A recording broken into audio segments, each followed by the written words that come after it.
Hello, we are live. We are live. Hello.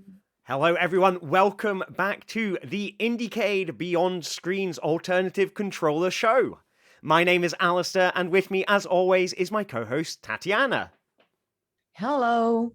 And in this show, we invite creators of out-control video games to tell us about their work and show us what they're working on.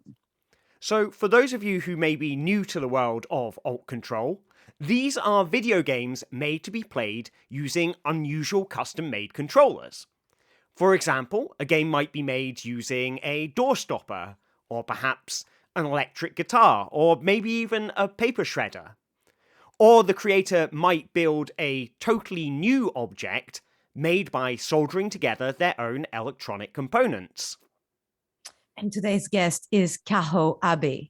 Kaho is a game designer and media artist from New York City, but she's currently based in Osaka in Japan. She creates playful experiences, games, and custom controllers with the hope to bring people together in new ways. Now, it's very early in Japan right now, but we had the privilege of interviewing Kaho a few days ago. So we're going to stream that interview we recorded for you now, and then Kaho's going to join us for a Q&A. So do type in your questions during the interview, we'll be in the chat, and when she joins us live on air in about 90 minutes, we'll ask them to her. And as well as that, we'll also have our show and tell and our usual end of the show creative game. But before we go to the interview, let's take a look at one of her projects to give you a feel of her work. And this game is Hit Me.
Well, Tatiana, do you want to handle the welcome? I'll count us in 3, 2, 1, and you sort of say welcome to the show, and we'll kick off from there.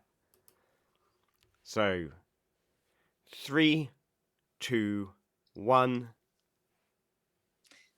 Welcome to the show. Hi, Kaho. How are you? Hi, Thanks for joining us. Hello. How are you doing? You having a good day? Yep. I'm doing pretty well. Well, how are you both? Doing well, thanks. Great. It's breakfast here. I got my orange juice. Thanks so much for joining us. I'm really excited about this. We wanted to invite you for quite a while. We've been talking about this for quite a while. I'm super excited about this. Yeah, thank you for inviting me. I'm excited to be here. Okay, cool. Nice. We briefed you on the show, so you know that we will start by talking a bit about what you did before starting to do custom controllers and alternative controllers. And from what I got, you were into fashion design. You did fashion design in Parsons.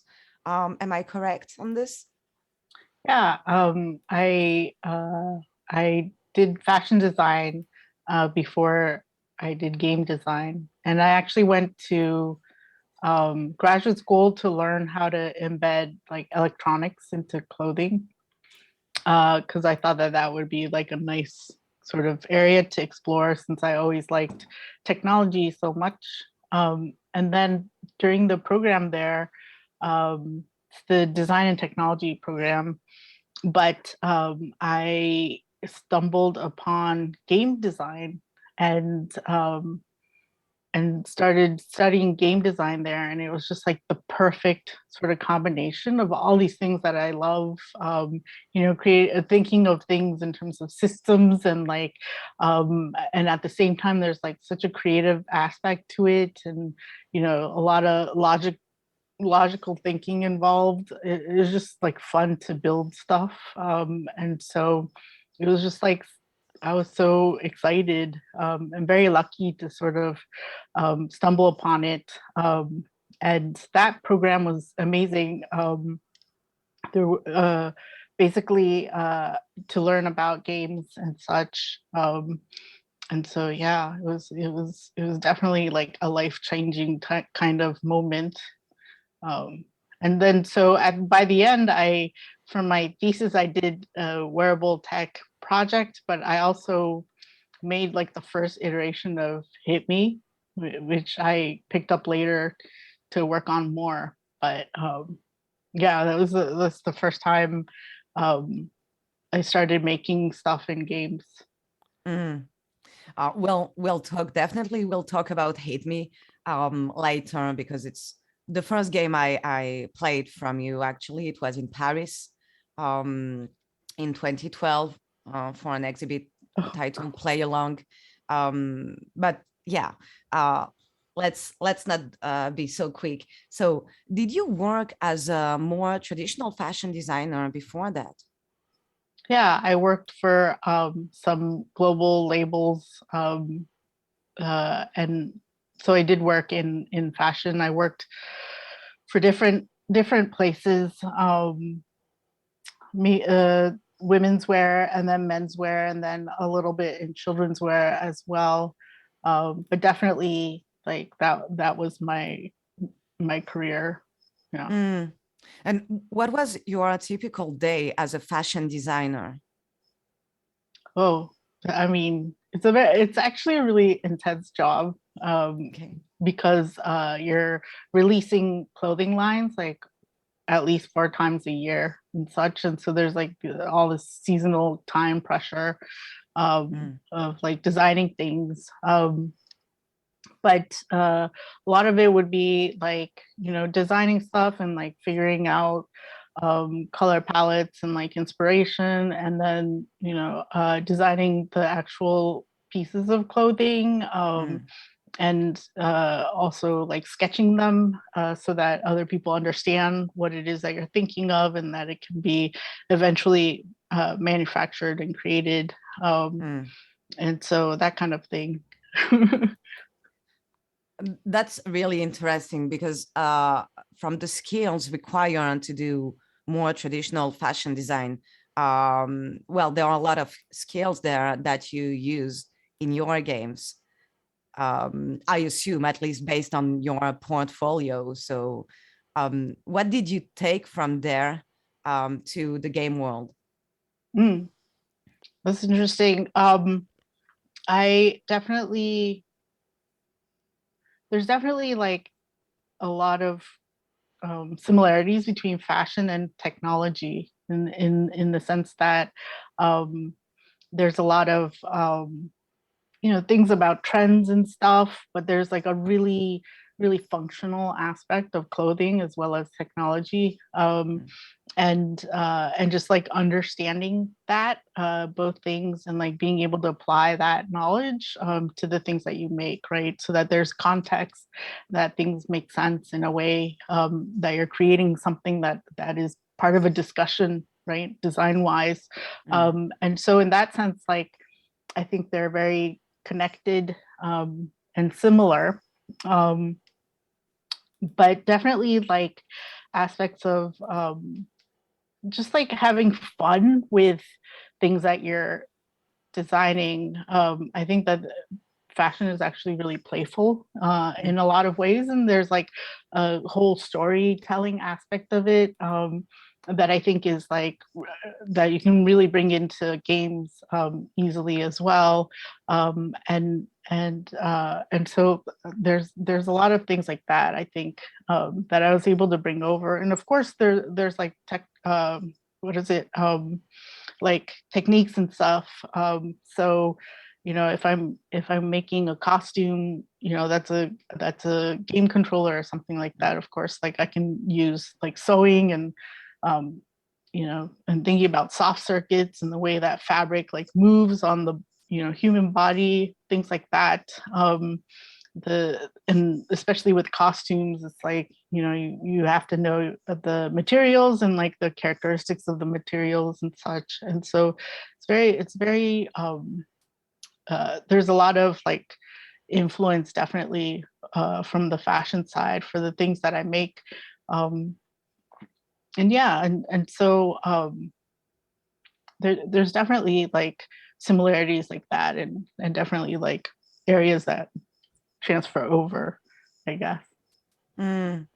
Well, you mentioned your thesis for your MFA in design and technology. So after fashion design, you did design and technology, and this is where you started to embed technology, or at least it's the first things in your portfolio that mentions this.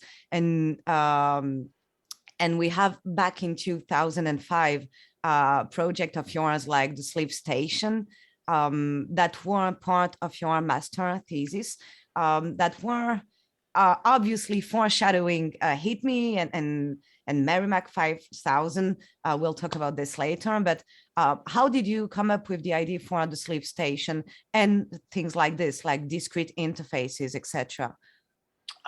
So for me as a fashion designer, like at the time, the wearable tech that was, you know, that was sort of existing at the time was like, you know, how you can listen to music. So you'd had like a play button and a fast forward button on your snowboarding jacket, so you can listen to music as you're, you know, snowboarding down a hill or something like this. And so there was like there were aspects like that where, you know, the cool thing was the fast forward and play buttons on the sleeve of the snowboarding jacket. But for me, like one of the biggest, you know, problems to solve in design, especially for fashion, is that like, you know, people want to wear different things, and you know, and sticking forward button on your sleeve is disrupts sort of maybe the fashion statement that you may have. And you know, in fashion, you know, we can sort of roll our eyes about like what fashion is or something, but it's a really important thing that that communicates a lot of things about your what you're trying to, who you want people to perceive you as in society, right? So like when you go to work or something, you might dress a certain way. You might go to a party, you might dress a certain way. Like this is all part of like the way we sort of communicate socially through our clothing. And so for me, it's like, how can, you know, you integrate like aspects of technology in there without taking away from those statements. And so I just wanted to create some different interfaces that basically, the concept was exploring fashion as the interface for the technology that you're carrying. So, you know, if it's like back then it was an MP3 player that a lot of people would carry around. And so how can you still be true to your fashion while being able to control these devices like from the surface, right? And so really thinking about clothing as an interface to the technology, and what it might look like as you switch through different kind of interfaces, as you change your outfit, right? But you always keep the same MP3 player. So like what kind of what sort of modular system can be created from that? And so that was my basic like exploration back then. So the example that we've got up on screen right now is, so this was the sleeve station. So I guess that's a kind of, I guess one of your answers to this question. And so I understand what you were doing was embedding the buttons and sensors to control the MP3 player in buttons and, toggles and things that would exist in the garment anyway, even if it wasn't kind of technologically corrected. Have I got that right? Yes, exactly. So, the visual language of clothing, not to interfere with that. So using existing accessories that you find on clothing already. So like definitely buttons, not as in push buttons, but like clothing buttons, right? Or like using capacitive switches on like metal surfaces like that are snaps and stuff like that. And so and sort of experimenting with those kind of things that you normally find on clothing anyways. Yeah. And this turned into discrete interfaces, which was an evolution of the sleeve station. Am I correct? Yeah, it's a full garment like demonstration of the concept, but yeah. And the relationship between music and clothing is something you explored a lot at the beginning of your experiment between clothing and technology. You had around the same time haptic music gloves, I guess, and the concept was a bit different, but we could see where you were going with interaction, especially on the glove. And well, it was clearly foreshadowing Marimac 5000. At least this is what it looks like from an exterior point of view. Not that it's the only experiment you made with sound, but this one was between clothing and sound. Can you tell us a bit about this? How did you come up with the haptic music gloves idea and project? So Jung Xing was my collaborator on that, and this was originally her concept, and it was a really cool idea, I thought, where we're just touching hands with another person. Is just such a communicative gesture, right? Like giving somebody a high five or like shaking hands with people. And so so sort of working off of that, like what kind of interactive experiences we could take, but she is of Korean descent, and I'm of Japanese descent, and so like we kind of understand, I think, like not having language issues and things like that, and so like this aspect of this like physical touch and like looking straight at your friend's face and stuff as you're doing this, and the communication that happens with that, and then also through sound when you're making that contact, and so yeah, that was like really fun to do, and and I think all of these kind of things, like a lot of the work that I do, I think is so is exploring like the way that people communicate with each other a lot of times, and like it's like really interesting to me because there's so many things that happen that I can't predict as a designer, that this kind of stuff will happen between people, and so like something like that is just like which is really fun to make because it's like people, maybe they already know each other and they're doing this, or maybe, they've never met each other before and they're like, clasping hands and stuff. And like, so with that kind of emergent sort of, spontaneous behavior is just like so interesting to me. Go go ahead, on, Tatiana, Alistair. go ahead. Okay, I was about to say like, and from what I understand, haptic music gloves, the interactions in this are emerging from the players. And 5 years later in Merrimack 5000, it's actually ruled over, like there are rules for these interactions. So you turn this into a game. I guess at least this is how it looks like. Is this the process you went through? Yeah, also like for Merrimack 5000, there's definitely aspects of these kind of clapping games that are, that we often saw little girls playing when we were little. I definitely played them, but I guess for me it was actually really funny because also during that time like rhythm games were really in, and I was like, this is the same exact thing. It's about accuracy and timing. So these rhythm games and these little girls clapping games are very similar. So I just wanted to bring that up, and of course like yeah, that kind of relationship that happens between the players, it was just like fascinating again to see. Like there was a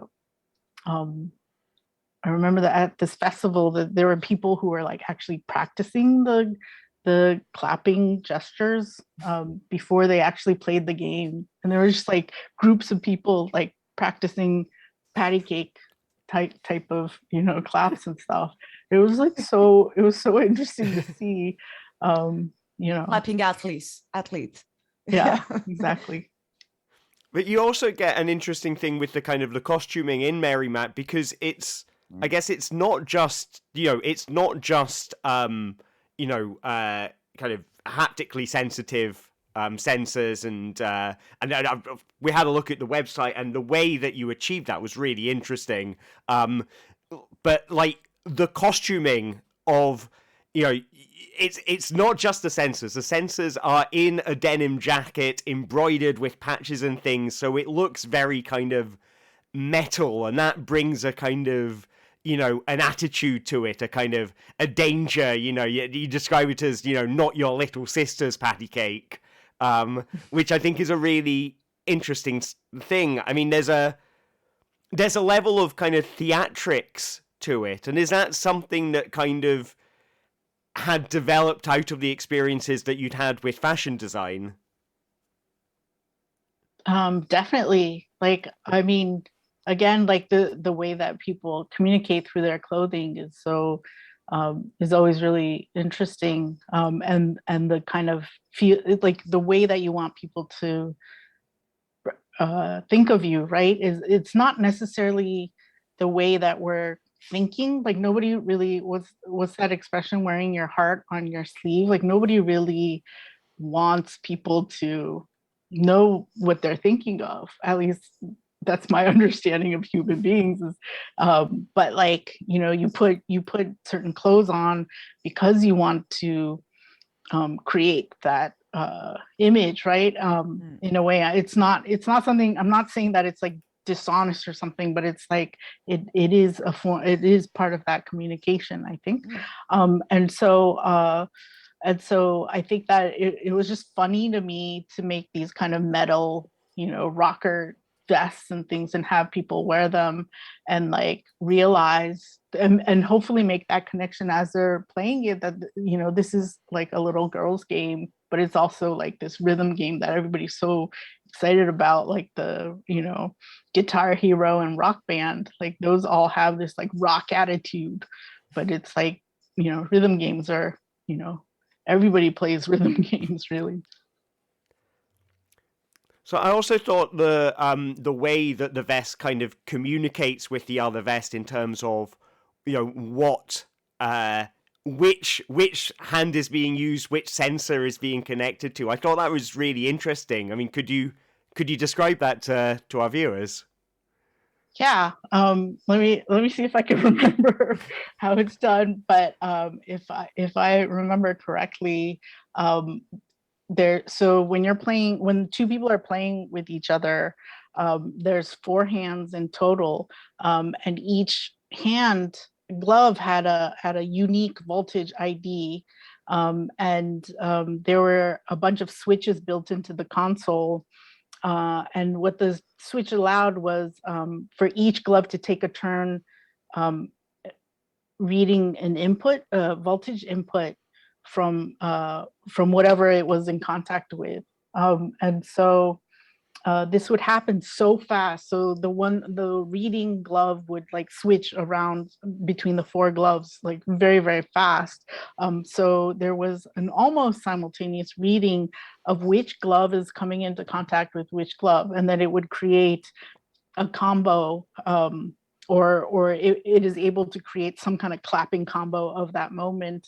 And essentially the game is like looking for, is following a master list of the combos that are supposed to be happening at certain moments in time. So there's a list of like timestamps and the clapping combo, and the game is constantly like trying to see if it can recognize that combo within the combos that the players are making. And if they happen, then it also then measures like how far off or how accurate the timing is, and then creates a score from that. So that's basically how it works. Yeah, we have some topics we want to go through with Alistair for today's interview. We will talk about technology maybe later, but just quickly, something we need to mention is that when we talk about games you made in 2005, people have to remember that Arduino launched in 2005, but it didn't reach immediately the whole world. So when games like this are made, like it's not like for me, I started making games and Arduino was already around and I had plenty of technologies I could explore. You had to do so many hijacking of existing technologies, etc., to achieve what you were trying to do at any time of your career. And in many games in your portfolio, it's super impressive when you start to focus on this and realize that, oh, but there is no Arduino here, or it was really early stage of Arduino, etc. And I have to admit, like, I mean, oh, I admire you for that. I know it's like the technological part, and like as an artist, I'm more focused on your research, etc. But technologically speaking, you have some pretty impressive shit in your portfolio. I have to admit, like, I'm super impressed. But that was that's not a question, just a comment from my side. Sorry for the digression.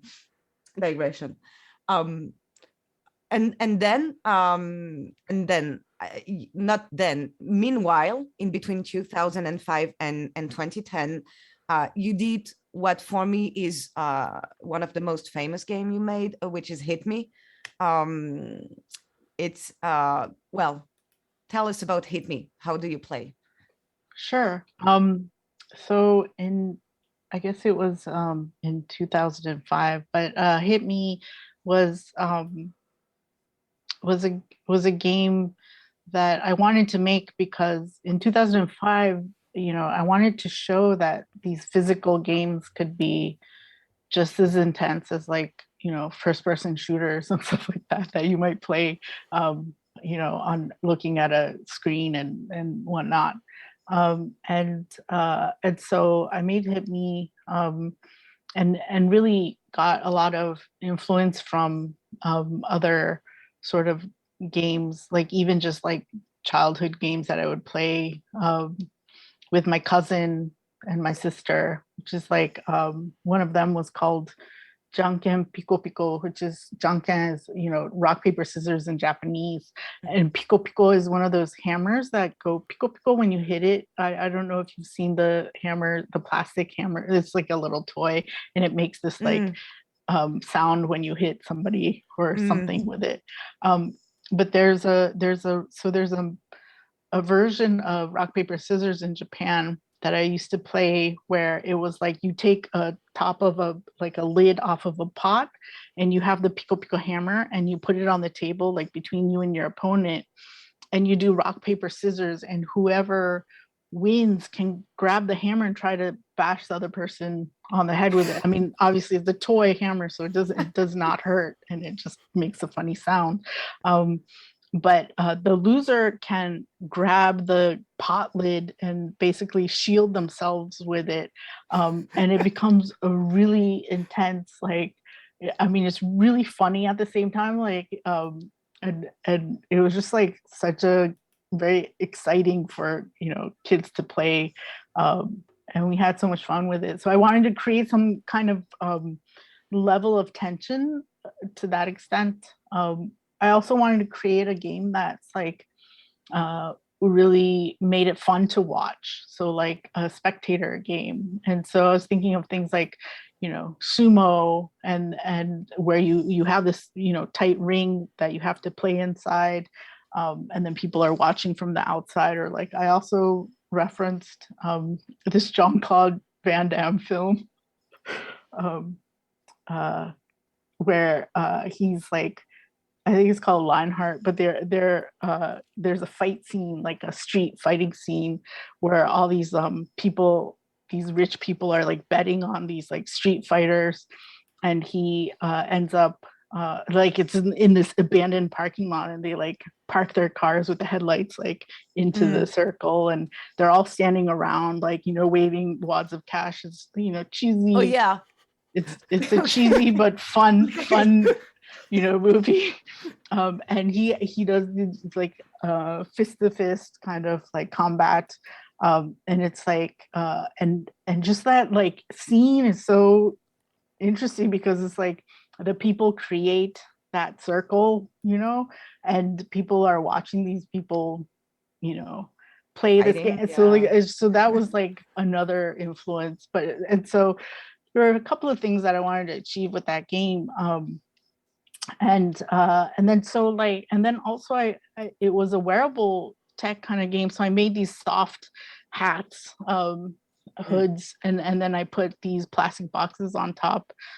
Each box has an arcade push button on top with the wireless like pinhole camera, those really cheap cameras back then. And then I also used, because wireless components, like electronic components, were really expensive at the time, I used this GE wireless doorbell system that had a doorbell for the front door and the back door. So it would play like two different tunes for depending on which doorbell was pressed, which means that it's receiving two different signals for the two buttons. So like then I could just embed that button itself into like doorbell into each person's hat, and then it definitely already has an ID to recognize which button is being pressed. And so like that was the mod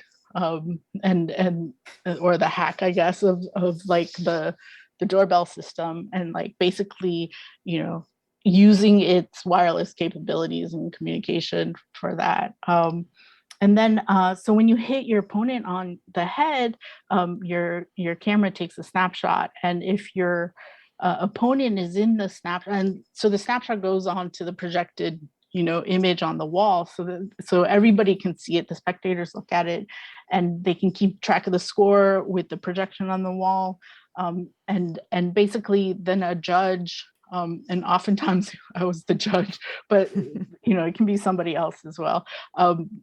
They would to assess whether or not the opponent was in the photograph, and if they're in the photograph, then you get like bonus points for if you see their face and stuff in the photograph. And then like the projected image on the wall, there will be an archive of like all the photos that were taken during the game.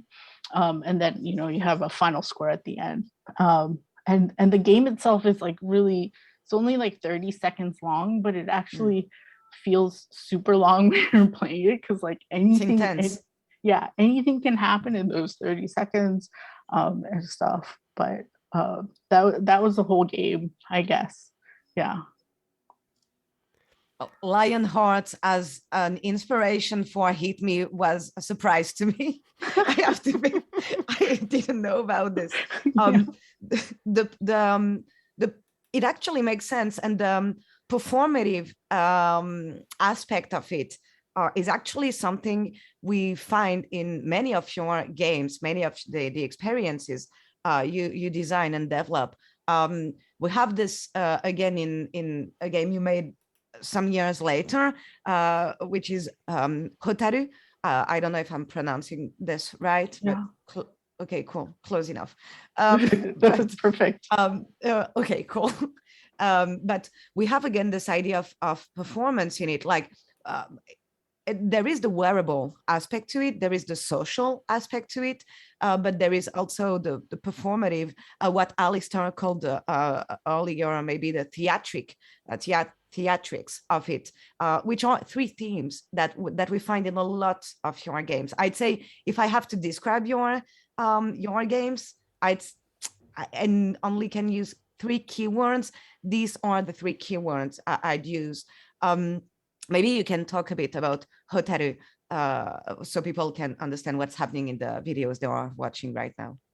Yeah, sure. So it's a game that is about wearing costumes and sort of becoming the role of a character in a story. And the story is about like these two last lightning bugs, Hotaru, in Japanese, that are existing in the world, and they're fighting this like invisible enemy, and they have to do this kind of task in order to like fight the enemy. And so the task is one player has a tank, a physical tank on their back, and then they have a glove, and they have to make a certain gesture to like fill the tank up with lightning. So there's like kind of like this power that the player is creating, this lightning bug is creating. And so as their tank fills up with light, once it's full, they can hold hands with the other lightning bug. And while they're holding hands, the lightning gets transferred to the other lightning bug. And the other lightning bug has a gauntlet on with like these what is it, spikes that light up, and so their gauntlet fills up with light, and once it's full of light, that player can shoot the invisible enemy by holding their arm up and sort of aiming into the air. But the thing is that they're not really aiming at anything specific. It's a game about poses and gestures rather than the actual shooting of the enemy. And so the poses and gestures are the things that are the most important. And so the two players then repeat this process, and they try to like battle their way through to survive. And sometimes the enemy then attacks them, and they have to get into a pose where the one with the gauntlet sort of shields both players, and you can see everything flashes red, and there's like an alarm and everything, and so they have to get into this stance in order to defend themselves, and then so this happens like over and over again, but that's basically the game. I mean, I understand that it went through kind of multiple iterations to get to that point. That at one point you had a kind of projection dome, and at one point I believe you were kind of tracking like lasers or something in 3D space. And obviously, you kind of pared that down to, I guess what was most important, which was the poses and the relationship between the two players. I mean, could you talk us through what was that process of elimination like? Like, did it kind of, because it looked like you're making some really interesting technology for this, so it must have been kind of quite difficult to sort of let that go. Is that the case? It wasn't hard to let it go. I think what happened is that at the time I just didn't know what my limit was in terms of like how big of a thing that I can make. And then it just kept on getting bigger and bigger. And that projection dome actually took a lot of time to make, because it was really, really big. And I used what was it? It was like reflective projection material, and then it used like replacement camping tent poles that are like made from fiberglass that you would like bend and put in a camping tent, and they just happen to be really affordable. So the whole thing is like the structure is made from those tent poles, embedded into the projection fabric, and it was kind of difficult and getting that to work with what is it, computer vision, and on a spherical surface, so like using a spherical mirror, and such. It was just like, it was a lot. It was a little too much. It sounds phenomenal. It sounds complex, I mean, like, yeah. Sorry. No, go ahead. There's just a lot of moving parts in a situation like that. Yeah. And I guess I didn't know my limit, but then that project is when I reached that limit. And so I wanted, and people would always walk by and be like, oh, what's that? They would ask about the screen versus the actual costumes. And I was like, why are they asking about the screen so much? Like, I know it's like a spectacle, but like, and then so I was like, oh, it is about the costumes and the roles that people are playing. So I probably need to pare it down a lot more. And then at the end it became more about the pose. But it was funny. It had a lot of growing pains. Like, I remember I took it to a film festival, and people were like, I think you should have like this is like after I dropped the big screen, and people were like, I think you should have a screen in here. Like, how do I know that, like, I'm battling the enemy? Like, where are the enemies?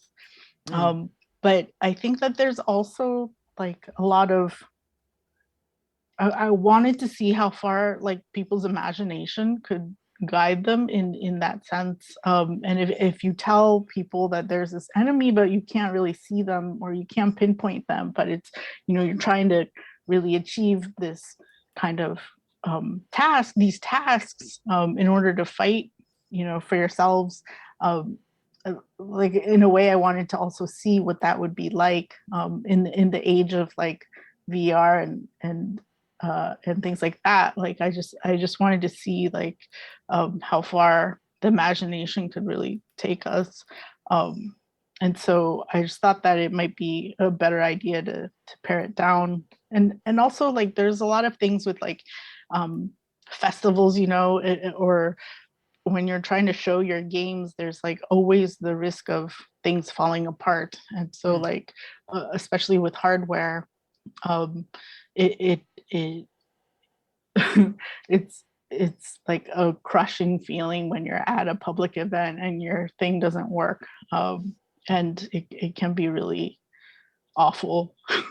But it happens because our things are not meant to withstand like thousands and thousands of uses and stuff. But and so after that, I spent a lot of time like building things that were like more more durable, and like just trying to avoid like these moments that are, you know, soul crushing moments where Yeah.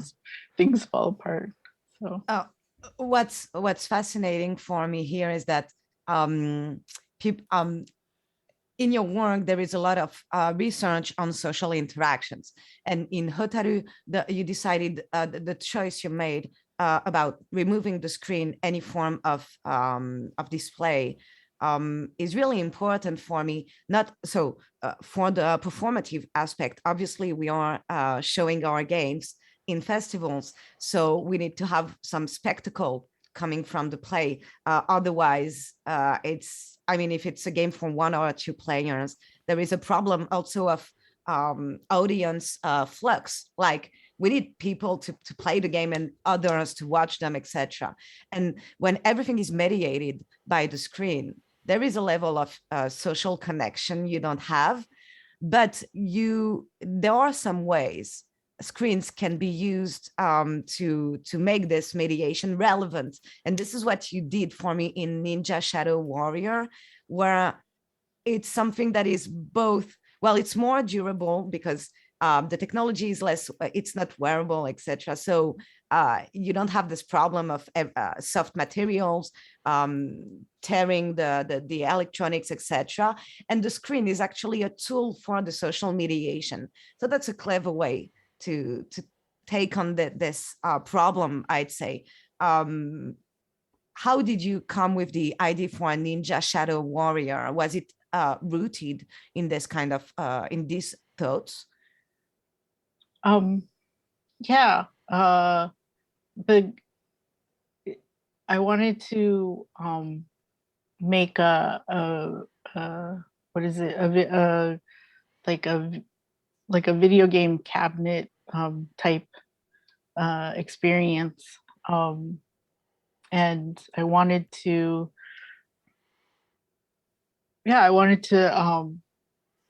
get people to make sort of use their bodies to play these games, like, you know, very much like Twister, where people use their bodies to play the game. And I wanted like a really sort of spontaneous kind of situation where people could jump into the game and sort of play it together.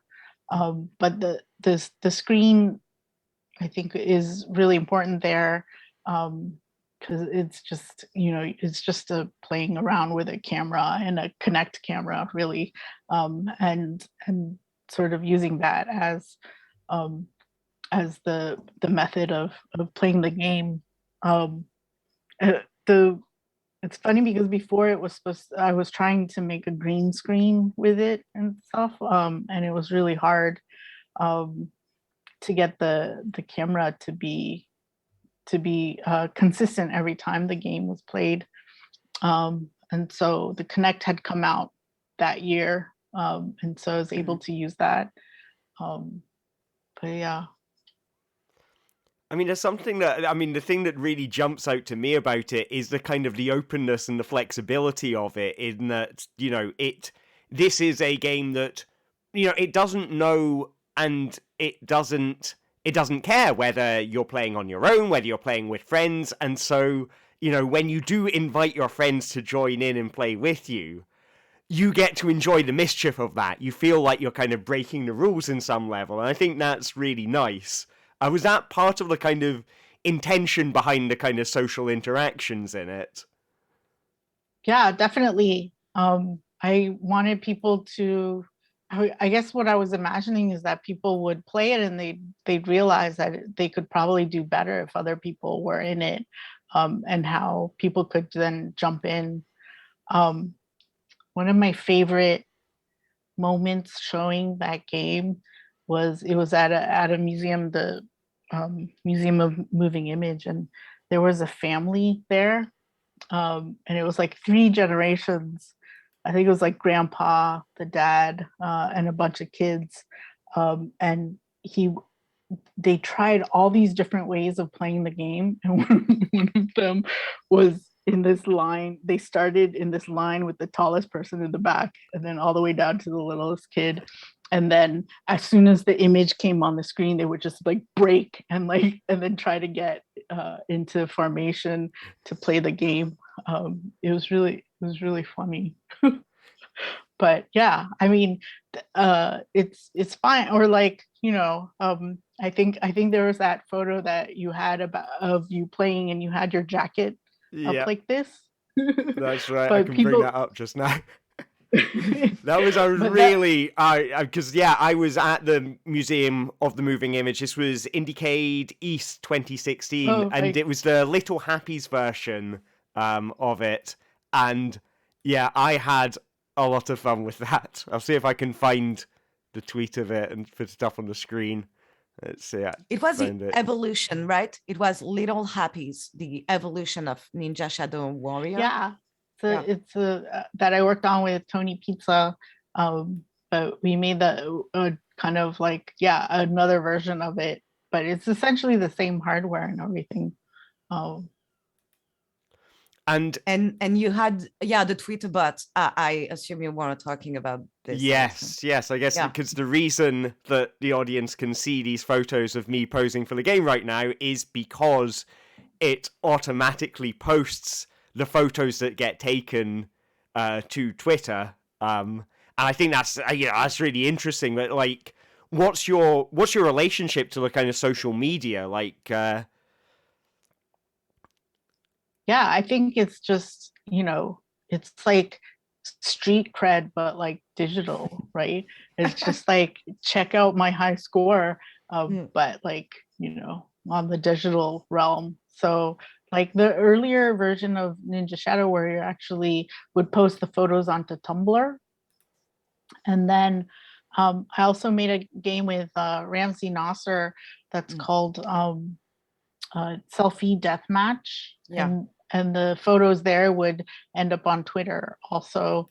And that was fun. And I think that one you could actually vote and see like how many likes you had, or maybe we didn't implement that part, but it was definitely something we were thinking about, like, oh, people should get bonus points if like people like those photos or something. But yeah, it's just fun to like, and it's also fun like taking, sort of blurring that line between physical and digital, right? So like things that exist in our digital world, having it exist, I mean, things that exist in our physical world and having it easily exist in our digital world as well. And playing in that space there, I think is fun. well, I think there's a weird kind of middle space, isn't there, with with social media, where you look at what we do as alternative controller developers, and we're very much kind of embedded in the real world, kind of face-to-face interactions, and often we look at digital games and we go, it's all imaginary, it all takes place in an imaginary world, and in a way, like social media, it's real life face-to-face stuff, or at least it's faces, but not necessarily two other faces. It's the faces, it's our real lives, but put into a world that is on some level imaginary on account of the technology. Would you agree? Definitely. Yeah, I think so. Yeah, I think that definitely, like, there's different places where the stories can be told, and it's not just our physical world. It's like they can definitely seep into our digital world as well. Yeah. Just for the viewers, Selfie Stick Deathmatch is a competitive game for 2 players with a selfie stick. Each player has a selfie stick, and there is a photo taken on a timer, and you score by the number of faces present in it, and then the photos are tweeted, and you can actually see these pictures. Alistair was just showing on at selfie DM, I guess. And yeah, the number of likes and retweets adds to the base score.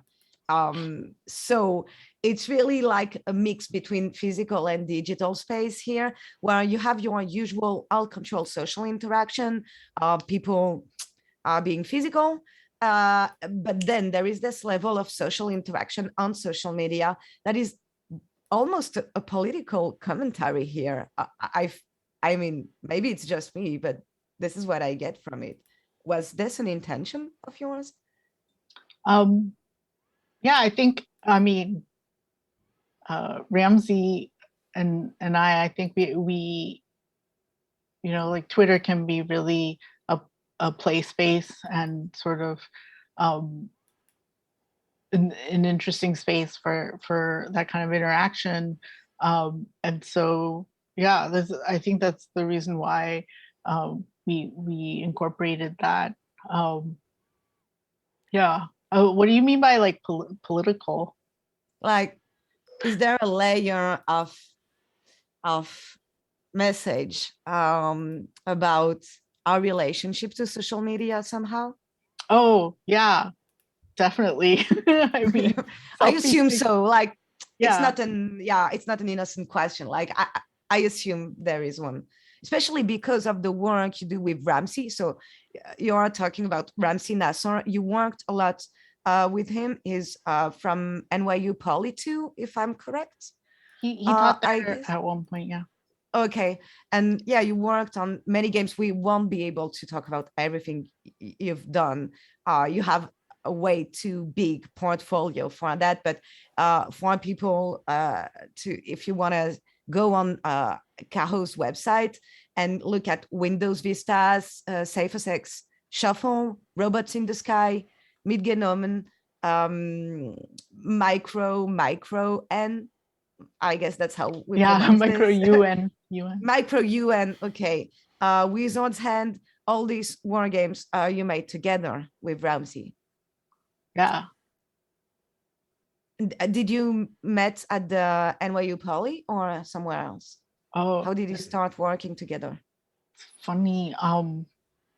We actually went to the same grad program, but we Okay. were several years apart, so I didn't know him then. But but we actually met at iBeam, which is a Mm. technology and art nonprofit in New York. Also, something that has made a huge life like a significant point in my life. And we were both fellows there. Also, slightly different times. But definitely that's when we first met. And we actually, I think our first project together was with other people as well. We all organized a game jam called Jean-Claude Van Jam. Again. Sorry, Again. there's a weird pattern that's Yeah. emerging. Maybe a little bit embarrassing, but No. but basically it was a game jam where we would put a Jean-Claude Van Damme film on a USB stick, and then we put all the USB sticks in a fish bowl, and then we had like each team come up and choose a Jean-Claude Van Damme film, and they would have to make a game from it. And because I mean it was such an influence on my on hit me and stuff, and so I guess we were just talking about it and people thought it was funny, so that we should do this game jam. But it was actually amazing. It was so fun. And that's probably the first real collaboration I had with him. There are a bunch of other people also involved in that project who I loved working with as well. But yeah, and then from there we just realized we had a lot of things in common. He had a funny game. I think it's called what was it called? It's some kind of joystick game. That's all I'm gonna say, because probably you want to look it up and check it out. But it's like a joystick game that he worked on with his collaborator Kurt. But you like strap the joystick onto your pelvic areas. Mm. But anyway, Sword yeah. fight. Yeah, sword Apparently. fight. Yeah. But yeah, so we had a lot of Oh, things in common. and you're handcuffed Yeah.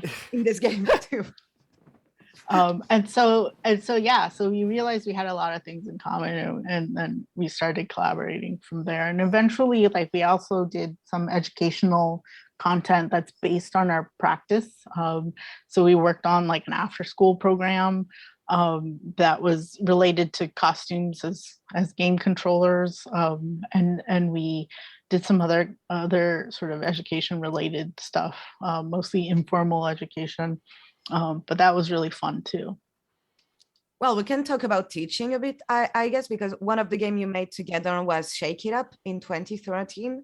You actually showed Shake It Up in 2020 at the May Control event in Japan, which is kind of the equivalent of All Control GDC in Japan, maybe a bit smaller, but the idea is the same. And this game, so maybe we can tell people how this game is played, but also this game is used in teaching somehow. Yeah. So this is something interesting. Maybe you can tell us a bit about this.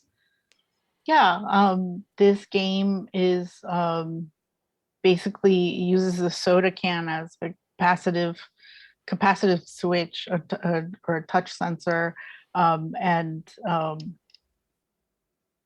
so somebody has to come and a person shakes the can. So this is like based on, so when you're a kid, you know, maybe you were handing somebody a soda can and you would shake it up beforehand, and then when they opened the soda, like the soda would get all over your friend, and it was like, oh, funny. But the game is based on that. So you're supposed to shake the can and then set it down. And once you set it down, you have to wait a certain amount of time before you open it, which basically means opening is like basically touching it again.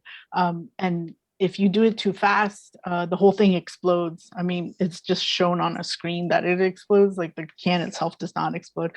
And if you don't, if you wait long enough, then the can will not explode, and then so you win the game in a way. And so we use that as like a tool for teaching game design, because there's so many mods, like there's so many rules that you can modify and like create different kind of scenarios from, like who is the person who shakes the can, who is allowed to then, you know, grab the can afterwards. And so just like trying out different ideas, and we get the students to like come up with different ideas for rules and like just discuss how that might change the game, that kind of thing. And then also at the same time, we can talk about the technology, which is like a capacitive sensor that we're working with, things like that. Like even the crossover between like what is physical, you know, and what is digital. Like the screen, I think our version has the screen, there's a virtual can on the screen and that's what explodes. Like, is that even a good interpretation of what's happening? Like to have another, you know, can of soda on a screen, even though the can is right there in front of you, that kind of thing. So like we talk about all those kind of things. Just really just a starting point for discussion, really. I mean, do you have a kind of a philosophy of like what makes good teaching tools, good teaching materials for teaching, you know, alternative controllers or, you know, wearable controllers and things like that? Definitely. I think that,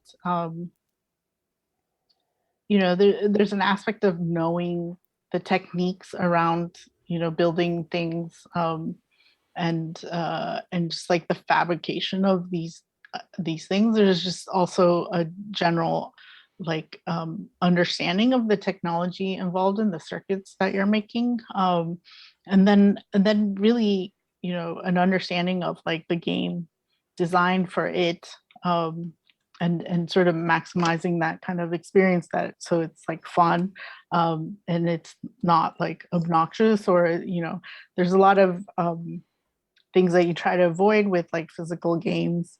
You don't want people to feel bad, or you don't want them to feel humiliated, and or embarrass people, things like that. And then like the story, the kind of stories that you want to tell through everything, especially with costumes, that's a great opportunity for you to create these stories and scenarios that really help set up the game. And so like things like that, there's definitely an approach to a lot of things. And ultimately, like if you're showing it in a public space, like knowing that the spectators will become the next players, things like that. Like how do you show a game in a public space so that people understand it immediately, and then want to play it. And so like really talking about stuff, and it's interesting because if the people have only played mostly digital games, I think that or video games, like if you look at a video game controller, there's like a limited number of buttons and ways to interact with the game itself. But like just even creating explaining that physical games can be played an infinite number of ways, right? Like when you tag somebody in tag, like there's so many different ways that you can do a slide and then tag somebody, or you can jump up and tag, there's like infinite numbers of ways of doing things. And so like even just understanding that, I think is always is really exciting, because like suddenly there's just so much that you can do with games in general, as a designer, right, with physical games.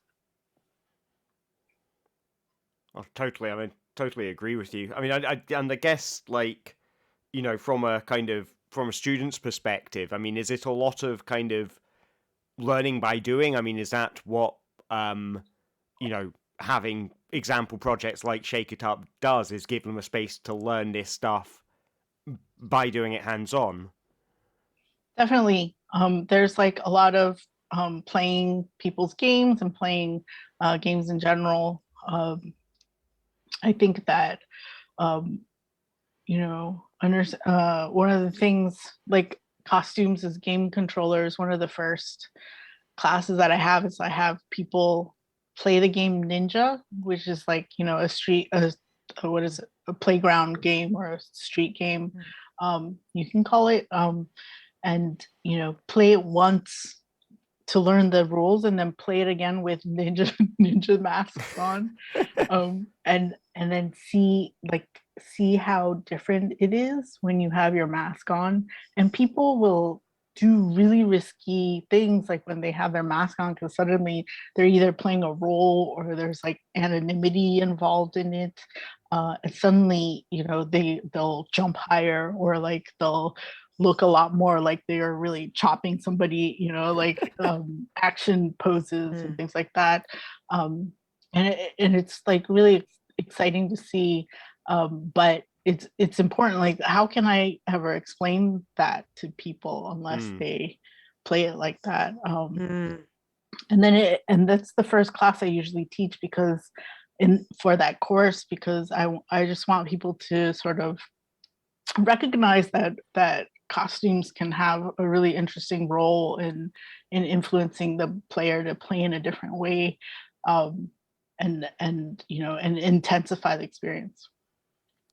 In many social experiences, costume is one of the most important elements to make the threshold between the boring normal reality and the social rules of the game. I'm thinking about judo because it's a topic that is I'm doing judo, and the moment you wear your gi, the moment you tie your belt, suddenly you are able to do stuff you are not supposed to do in other contexts. Like obviously I won't go in the street and start throwing people away and make armbands or whatever. But once you're on the mat and you wear your costume, you have new rules applying to you, and in role playing it's not well, it's, I guess, a really important aspect of it, the costume, but also props in general, or the elements that say, okay, now new rules apply. And this is something we have in other games of yours, including like the cupcake machine or micro UN. um, Maybe you can develop on this. Yes. Sorry, yeah, it was a bit of a brutal question like this, but about role playing and costume and the role of costumes in role playing, and social rules in general, how they influence social rules. Yeah, I think so it's definitely like the magic circle concept, right? That that these games create some kind of circle in which you do things that you would not normally do, or act in a certain way that you would not normally act in. But definitely costumes like enhance the story that's being told. And I think they make it a lot more interesting. I think that yeah, there's like a role that you're playing, and definitely costumes help in that kind of way. The micro UN, which I did with Ida Benedetto, Christian Howard, and Ramsey, was really interesting. That it was such an experimental thing for us, but we had people come in and sort of choose costumes for like these royal portraits for and creating an we would have them then choose their island from a list of like uninhabited islands around New York City. And then we had after that, it was like after they created these portraits, they would then role play through email, and they would try to sort of take over each other's islands and stuff. And it was actually really interesting. It was actually hard to keep it going on email, but it was cool to see if people sort of, how strongly they role played their storyline and their character. But yeah, but things like that, I think that it's always interesting to see how role playing and costumes can work together. I guess costuming in this context is a visual embodiment of the change of status of an element. Like the element has a value in the reality, physical space, like in the boring life. It has another status in the magic circle, and costume is a way to visually embody the change of status of a player. And I guess this is obviously liberating. This is the first value of this, but also it helps other people to engage in this. So I think I don't know for micro UN, but yeah, I think this is why props in general and set design in general in all control should be explored even more, because we need this more in this kind of games than in traditional video game. I mean, obviously. And you talked about Ida Benedetto, and you worked with her on the Cupcake Machine too, which is also very theatrical, very performative. But so maybe we can transition to that. Sure. That was a game I worked on with Greg Trefry, Nick Fortino, Ida Benedetto. And I think it was a escape the room before we knew what to call it, an escape the room. But it was part of this like this night market in New York that would happen like spontaneously, and the constraints were that each art group would have a box truck without any signs on it, so like a plain box truck, and then they could do whatever they want within that box truck space. So I've heard stories of like people having hot tubs in there, people having like dumpling restaurants, something, and then like and and it was like this spontaneous festival that would happen like once a year. Lost Horizons night market, I think is what it was called. And so one year we decided to do it, and our box truck had a wooden wall we made, and then there was a series of buttons and lights on the wall, and then like a opening at the bottom, and the story was that this man had created the cupcake machine, and I think so Nick dressed up as like the person, the barker. He would invite people into the cupcake machine and like introduce the machine, and then something would go wrong, and then he would leave leave the machine and sort of have the guests kind of figure out what the problem was, and then there was like some kind of puzzle on the wall with buttons and things where people had to figure out the puzzle, and then once they were able to figure out the puzzle, they got rewarded with an actual cupcake that would come out of the bottom space. But it was pretty funny. We had like a fog machine, and it was just like a lot of chaos. And I think there were a lot of drunk people that night also, including myself maybe. And so it was pretty chaotic, but really fun. Again, by drunk people for drunk people. I like this. I mean, do you have a? Oh no, Tatiana, go ahead. Okay, I was about to say it's interesting from a theatrical point of view that you worked on costume, and it makes sense coming from fashion design. And in many of your work, there is more and more set design happening. So we have, of course, the cupcake machine, which was made on a short period of time, but also things like mitgenommen. Hopefully I'm pronouncing this closely enough from what's supposed to be said, mitgenommen. And from a theatrical perspective, it makes complete sense. So is it how you came to this kind of set design or stage design exploration? Was theatric the thing that drove you, or not at all? I think in many ways there's like this whole aspect of media arts that's about installations, and I think that is probably originally where the influences for a lot of these things, because I call a lot of my games like installations, right?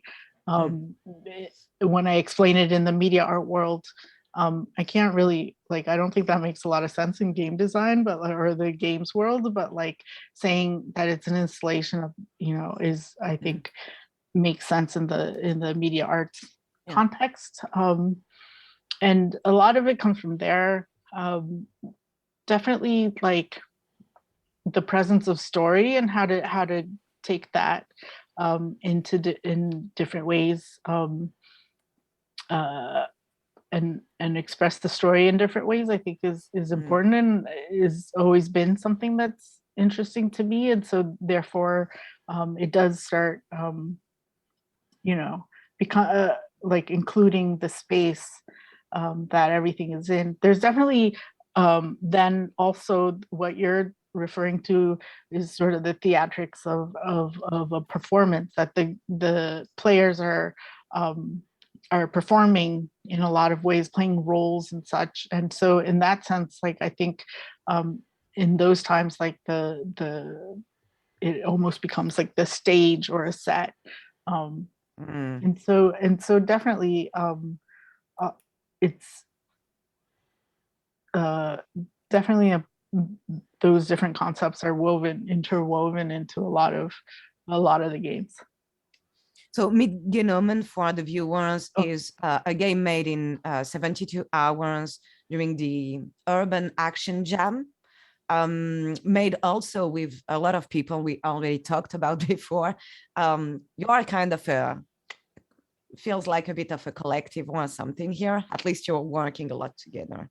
It looks like it. Well, actually, so this group of people, I absolutely loved working with them, but we all, the 72 hours experience was also like such a significant experience. And if anybody sees any other events like that popping up, I highly recommend to look into it, because basically you apply to it and they group you in a team, and the team was about like 10 to 12 people, and they're with all different kind of backgrounds. So we had engineers, we had architects, we had like sculptors, we had who else? So theater related people, carpenters, game designer. Like it was just like so many different kinds of people on our team, and we had to come up with like each team was given a public park in this town of Witten in Germany, and we made installations in each park, considering what kind of park it is, where it's located, like who are the people who come to the park, things like that. And it was a really intense experience, because I mean, it's basically a 72-hour game jam, and we were like sleeping in the same room. It's like in this elementary school that was like off season, so you were sleeping in there, and spending a lot of time together. And we ended up making this installation in this one part of this park, where we took sort of, we had these wooden boxes, and we embedded them with like hacked electronics, and they would do funny stuff like make sounds and like, light up, or like, I think we had walkie-talkies in some of them, so you could like communicate through the box to another person, the box. And we had these like, I don't know, it was just like creating some kind of explorative space for people to sort of come and check out, like, what are these boxes, and then like start playing with them. And so that's what we did. There's some amazing other amazing installations during that event also, that if you can find the information to look at, I think they're really cool. And it was just like, I don't think I'd worked with that many people on a game before. So it was really exciting. And, from all parts of the world also. And so, yeah, really fun. I highly recommend it. Yeah. I mean, the thing that kind of stood out to me when I was reading about Mitgenommen was like, just imagining the kind of magic moment of someone stumbling upon one of these boxes, no idea what it is.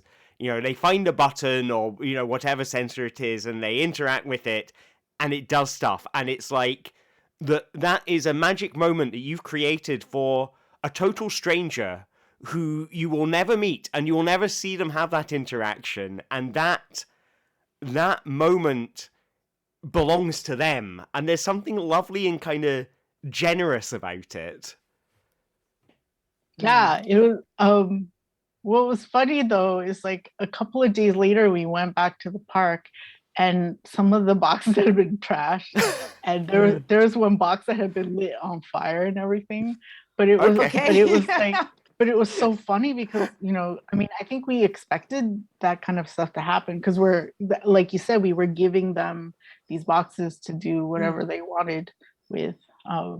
So yeah, that was definitely an interesting part of the experience, and just like letting it go into the world in a way. Yeah. Well, the setup on fire, like this was unexpected. I mean, But yeah, they do them like whatever makes them be playful and have fun. I don't But there is, I mean, isn't there this thing in, you know, in the work that we do as alternative controller creators that, you know, that we are making this stuff for a certain level of resilience. You know, you want it to survive till the end of the exhibition or whatever. But you cannot fully predict what people will do. I mean, when we had Remy Soye on last week, he was talking about, you know, he built these like foot pedal controllers to be super resilient for a public place. And within 3 hours, you know, kids had trashed them just by interacting with them, just by jumping on them, you know, just by doing what came naturally to them. And I guess there's something kind of fun in the story that you just told, because it's like, you know, it just encapsulates the idea you cannot anticipate everything, you know? People will interact with things in ways you don't expect. And, you know, I guess, would you say that what we need to do as creators is just accept that? Yeah, to a certain extent. I mean, I think we can do as much as we can to try to make it more stable. And I think over time, I definitely learned like certain tricks into making things, you know, as stable as possible. Just like giving less opportunities for things to break, if that makes sense. So like, you know, even down to like the way something is wired, or something, or the way something is like attached to the floor, or, you know, like things like that, like those things can make a huge difference. And so really finding the right kind of hardware for that, or just right kind of tools for it, I think is pretty important. But at a certain point, we have to sort of accept that might happen. And it's not a bad thing. I mean, I think that there's certainly this world that we've created with, you know, DIY sort of level of techniques that we use in order to make these things. This is like super important that we have a space like that in order to really experiment. I don't think, like, because these large game corporations and like companies, they're not going to put a lot of money into creating a brand new controller for every new game, right? Like it's very costly to them. And, you know, and while, you know, maybe in the 80s or the 90s, there were more, you know, examples of that, right? Like it's just, but it's become less and less of that kind of thing. So like, it's really important that we create a space for us to be able to make these things. Like even when I teach the classes, you know, for youth, or, you know, people in school, I can't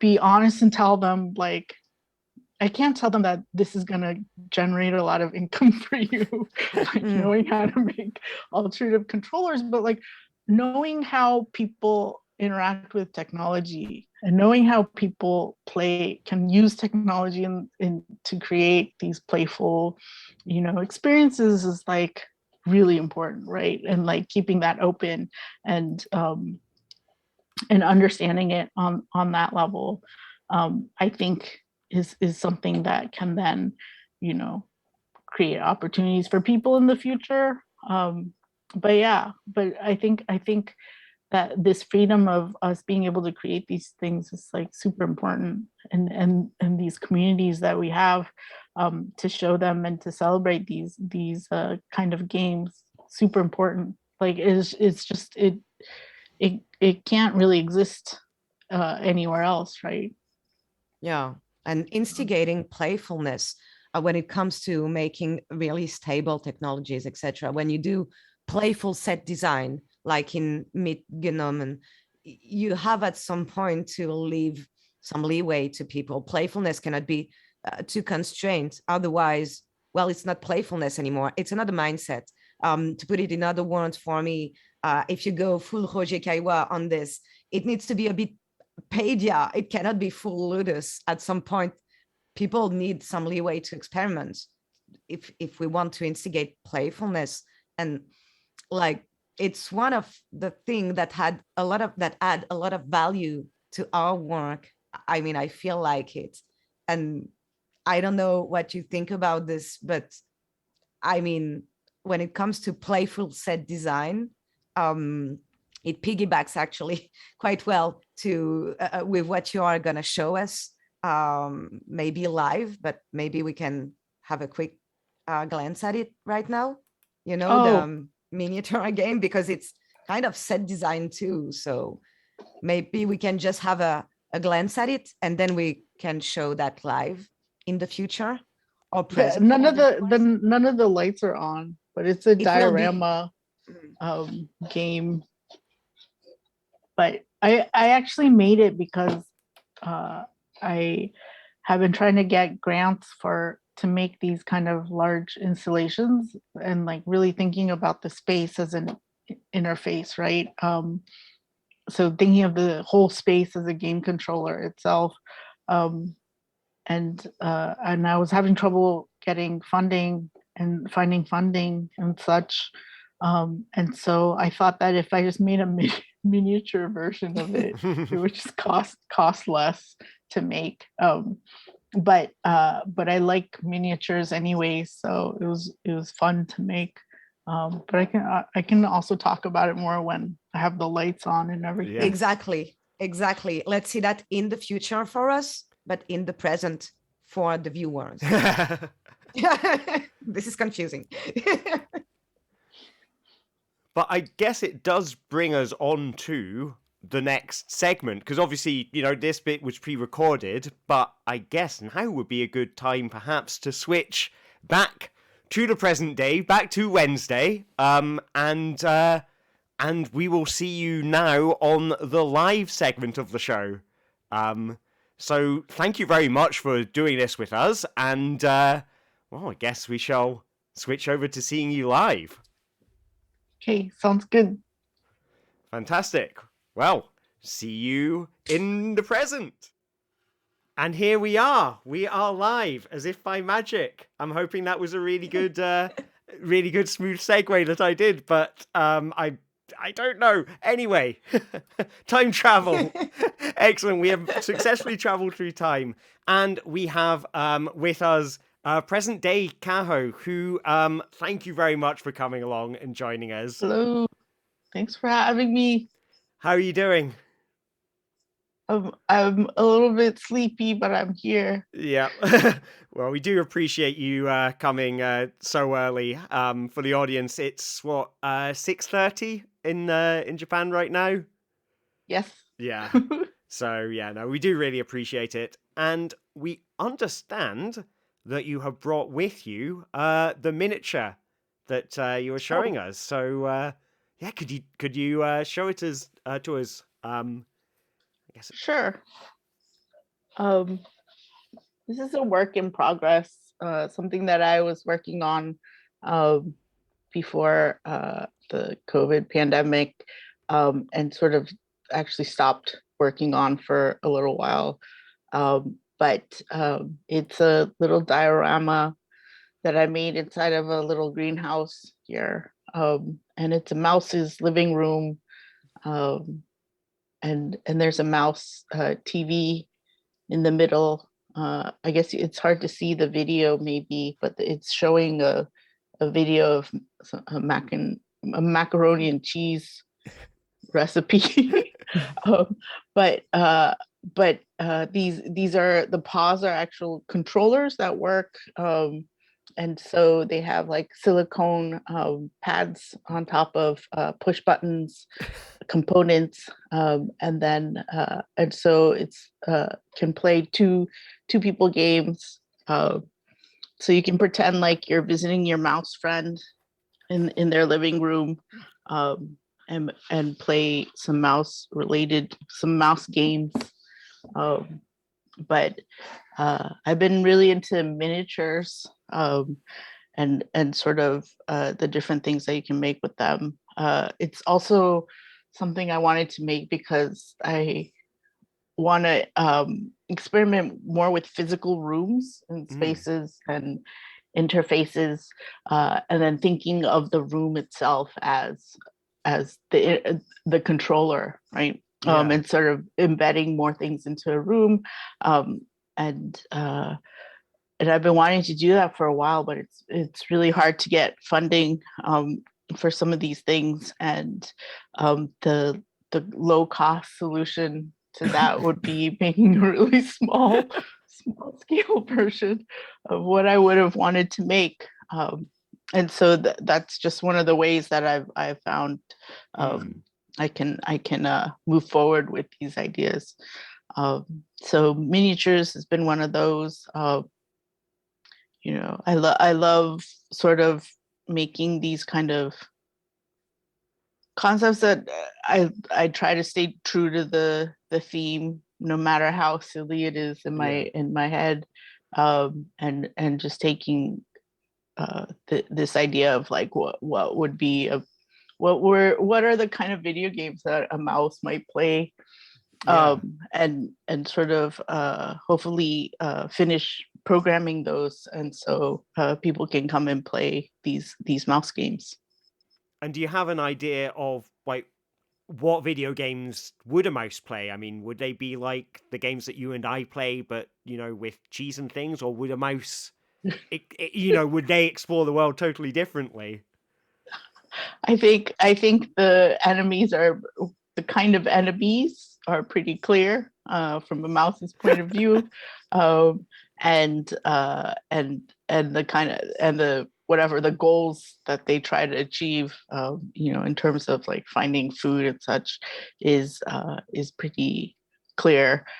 So really along those lines, I think I would make a game. I have to show you the back of the box.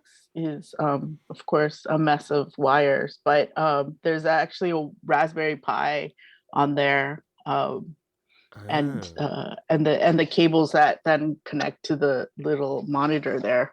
But Raspberry Pi is so exciting to me as hardware, because you can do so much, especially with the small Raspberry Pis. You can the what is it called, the W the W0, I think I know the ones, because they're like the size of a credit card or something, aren't they? Like they're kind of flat. Exactly. I think they're actually smaller than that. Oh wow. But they can but you can run the actual, I mean, it's a very small Linux computer with Wi-Fi and Bluetooth, and has video as well. You can attach video monitors to it, and there's so many things that you can do. So instead of like technically, like for the Hotaru game, I had two androids that eventually changed to like these two OSC XOSC chips, or microcontroller boards. And those were networked with my laptop, and the laptop was running the main part of the game. Like now with if you can use the Raspberry Pi and like have the actual controller itself be sort of the center of the game, running the game, and so you don't really need like your laptop involved in that whole setup. I think it's such a really interesting, powerful tool that I want to understand more. These kind of like technical things, I'm not like I wouldn't say I'm like a programmer ever. I would never say that, right? But it's really important that I like try to learn these things and like try to learn the different ways to code these kind of things, to take advantage of the hardware. And so that's kind of where I am with the Raspberry Pi, and just like making projects that use this kind of hardware is always like the most helpful thing, I think, for me to learn like how to best use them. So that's another reason why I'm using the Raspberry Pi there. And Slowly learning. Do you see yourself doing, more different kinds of miniatures? I mean, I guess because you were talking about using this as a way to prototype stuff for big spaces, but I mean, has doing this made you go, well, hang on, there's a whole world of fun to be had by making deliberately tiny games? Yeah, I think like scale in itself is always like this playful way of kind of modifying things and you know and what is it? Recently I got like I purchased a like one of those tactile keyboard buttons All right. that they're like huge. Um, they're like large size ones, and it's really fun because like I can make whatever key like custom keycaps or something I was thinking of making, but uh, but like just scale is always like a funny thing to me. And so yeah, I think and then miniatures. I think being in Japan, there's a lot of you know, appreciation of miniatures here. I think that it's just not as spacious as the US. Right. And so there's a lot of small things you can go and look at models, kits, and stuff like that. And there's just a lot of great examples of miniatures here. And, you know, there's a lot of tools. It's just pretty amazing. Just browsing like art stores and craft stores and stuff. In terms of like the things that I can find. This also helps me like figure out. I 3D printed the case for the monitor and the hands at this co-working space in Osaka called Kobox that had 3D printers and like an amazing community of people there. And unfortunately, that was before the COVID pandemic. So I would go there quite often, and then I was able to print these parts out there, and so like learning about the community that way too. So it's not like yeah, there's just a lot to sort of you know definitely miniatures are things that I can make more of. It's really fun, and you know, it doesn't cost as much, and it doesn't take up so much space. So yeah. It actually piggybacks quite smoothly to one of the questions we had during the, well, from the chat during the interview. I don't think we'll have time for the game, but fortunately we have enough time for the Q&A. And this question was from Bubble Reg. And it was, in the wake of 2020, have you been thinking about wearable games that can be played by multiple people at social distance or remotely? Um, that's a good question. To be completely honest, it was really hard to make things and really think about physical games. Uh, you know, we don't really think of these games as things that might risk people's lives, right? And so much fear and things that we don't actually know. I think uh, that was like a lot of the scariness has been a lot of the scariness is that we don't know. You know, it's invisible. It's like it's you know, like it's so natural to talk to your friends and see your friends and like, you know, and interact with them face to face. And yet there was this, there was COVID. So I don't know, it was really hard for me to even think in that sense. I had to really get over, or not really get over, but really accept the fact that things were different. And that was really hard, like way harder than I thought it would be uh, to accept.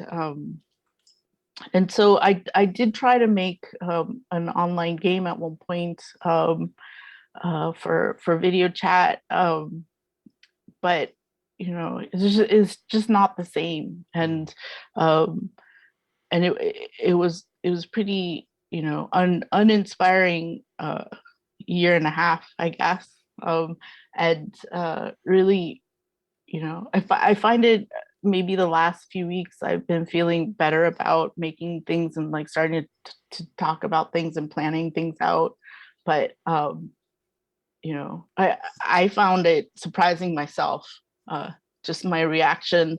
But I think maybe other people also relate, in that sense, especially people who make these kind of games where we're in each other's physical presence, right?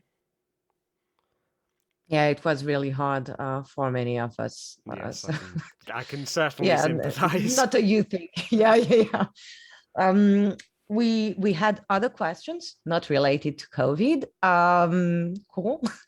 One of them was the following: when designing a game with wearables, do you start by thinking about what wearable you want and then build around that, or do you think of a game concept first and figure out what wearables would support it?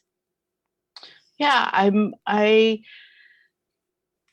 am always um, I think it's really important to emphasize the game itself, what sort of experience you want people to have, and what kind of emotions you would imagine people feeling, things like that, over jumping to the technical solutions from the very beginning. I think that having a more human-centered experience is really important for physical games. I think there's some excitement around technology and the different hardware that you can use. I definitely personally feel excited about um, about the technology always. But even though this is like the not very optimal and efficient with time, it's the technology I try to learn on my own when I can, so that I just have a pool of knowledge to be able to pull from, and then in that way I can really concentrate on what kind of experience the player is going through. I think that that's the most important thing for me. It's just really hard to be like, oh, I'm going to use this cool accelerometer because I just think it's really cool. It's not going to be easily understood by people that that the accelerometer is really cool, right? And so it's like you really want to think about the game itself first, I think, before, and then technology becomes basically a support around that concept, and in the same way that if we want to put some theatrical elements in there, some performance, that becomes a supporting element as well, around the experience. I can totally relate to that. So I like to make experimentations, like in the privacy, like private experimentation. So I have a pool of technologies I can use when I have to do something that will be public. So I really relate to that. And we'll have another question that is actually transitioning quite well with this one, which is, what are the most common problems or limitations you encountered when integrating clothing and tech in tech, I guess. Oh, Tech in clothing, yeah. and clothing. I guess the question would be when Bubble Reg, correct me if I'm wrong in the chat, but I think it's when integrating tech in clothing. Did you encounter problems, limitations relating to that? Yeah. So I think in general, I know I talked previously on the pre-recorded part about sort of the fashion statements, the social statements that your fashion might carry, and so of course any tech that might disrupt that or sort of give the wrong impression, I think that's one thing. But I love just seeing how the body moves in something. So like the movement of the body is really important, I think, as well, especially if you have the player moving in a certain way. And so thinking about that, there it has to be comfortable, and I think unless discomfort is supposed to be part of the game concept, the actual device should be comfortable, and it definitely something that's easily taken on and off, especially if you're in like a public space for a game and like people are lining up. It's like really difficult to dress people essentially, and that can take a lot of time, and that's always like really something that's on kind of lower on the priority list, but actually makes a huge difference when everything is live. And so just like the ease of that, I mean, there's really even more detailed things like who is it who dresses the player, right? Like in many ways you want the player to dress themselves, because having strangers touch people's bodies is not always okay. And so you have to kind of keep in mind the whole setup of what happens before the game actually starts, right? So there's that aspect. If the player is actually putting on the costumes or putting on the wearable stuff, is it easy to put on, right? Or do they have to have special information? And that's actually the reason why I made those vests for Mary Mac 5000, is because that's like the fastest way anybody can get the sensors on their body. And before that, they were like bandana straps that you tied around your arm and other parts of your body. That took forever. It was like the scenario at a live event, right? And so there's definitely things like that. When you're also making something that's wearable, like probably you may have seen this on certain like soft circuit type videos and things like that. But there's this element of always you're trying to incorporate something that's kind of stiff into something that's soft, like fabric that moves with people's bodies. And so when you're trying to put like hardware that's a little bit more stiffer than fabric itself, it'll actually break really easily. That difference in stiffness is what can cause that break, right? Because that means that there's more pressure on the harder stuff, which means that that's the hardware basically. And so you really have to figure out like the most durable way of making these things. And again, if it's in a live event and things break, it's like, devastating. And so those are definitely things to think about. Yeah, that's really interesting. Like, I know I'm guilty of this. I don't necessarily embed. One of the first game I made, I had to know it's a wearable, and it's pretty much the only one I've made because it was like a pain in the ass to do, honestly. But I found myself explaining the game as I was dressing the players to make it go faster, actually, for them. Yeah. And try to be funny, come up with jokes, etc., to make it fast. And I had to make the cases in a hard material, so the cases would be broken before the electronic. Nice. Yeah, and you can tape also the boxes, etc. So I really interesting. We have two other questions. One is related to the stiffness of the material, so that's perfect. It's specifically about hit me.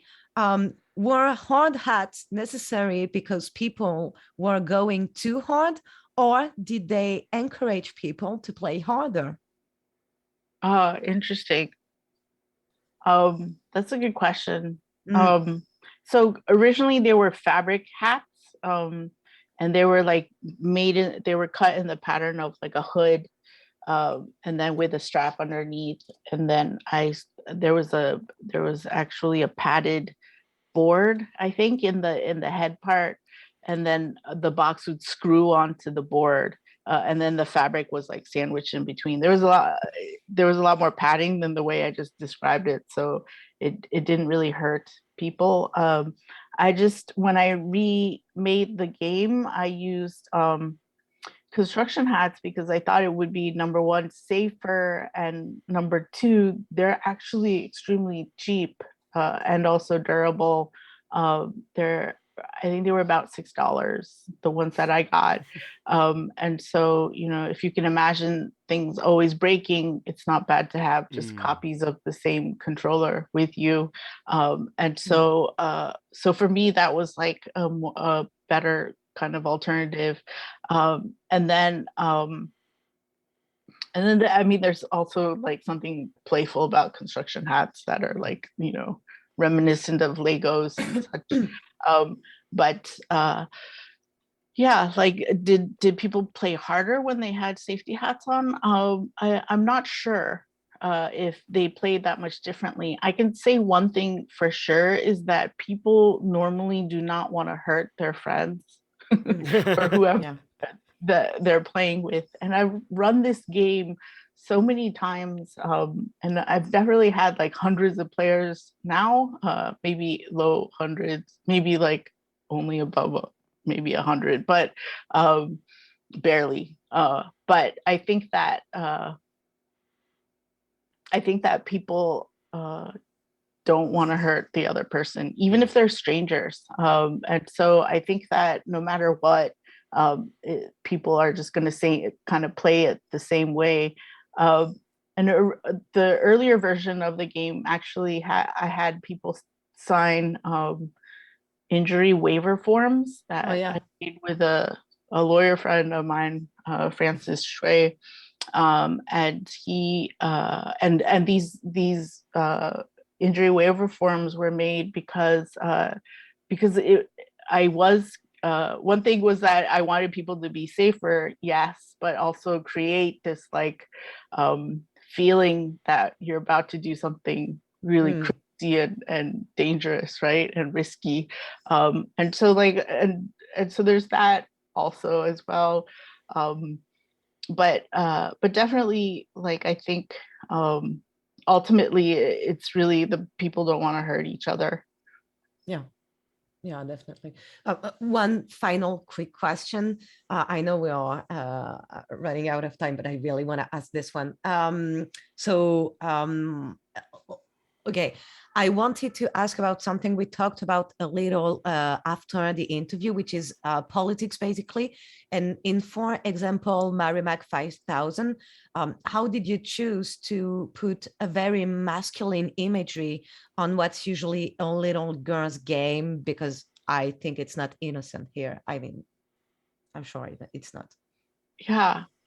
So Merrimack 5000, it's definitely like, it was always really funny to me, this whole idea of gender and kind of playing these kind of clapping games, and how as little girls playing clapping games, I don't remember a lot of boys playing them, although I've heard as an adult that there's certainly people who played it when they were younger.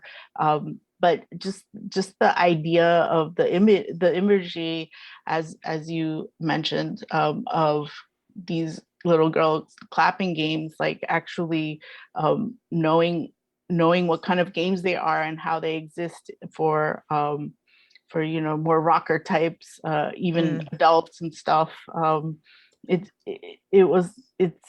It's always interesting for me, because essentially they're the same game about timing and accuracy, to all these rocker rhythm games, and so I don't think that I think always, like, as somebody who doesn't like understand the expectations of gender that much, like it's funny to me that these game systems would be sort of stuck in these like worlds of like this kind of gender imagery, and that they exist as systems throughout our world stuff.